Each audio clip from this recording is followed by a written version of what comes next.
lawmakers are calling for a special session to discuss the suspension of excise tax, which is seen as one of the possible solutions to cut oil prices.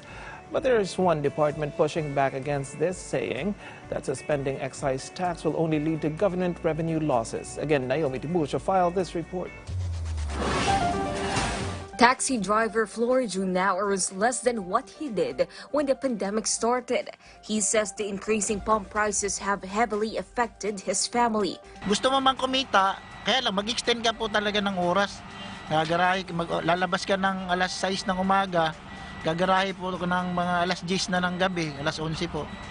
Para lang kumita talaga, kaya lang napupunta sa pagod po talaga. With Russia invading Ukraine, increasing oil prices for a country relying on oil imports, such as the Philippines, seem to see no end. Today, Brent crude oil prices jumped to $105 per barrel after the attack. Mayroon na pong agam-agam na pag nagka-problema si Russia, posible 2 months from now, magkaroon ng pressure na naman dun sa additional pressure dun sa 1 million na yun, baka madagdagan ang kakulangan.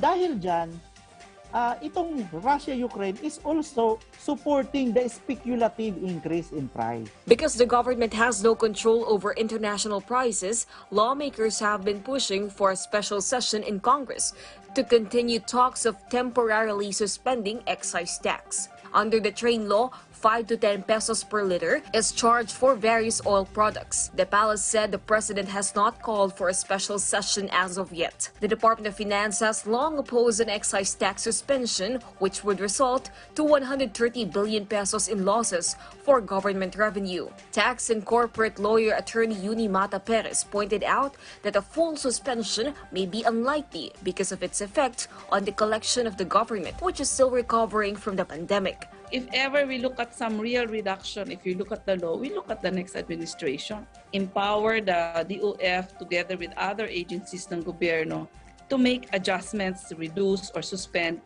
kung masyadong tataas yung oil prices.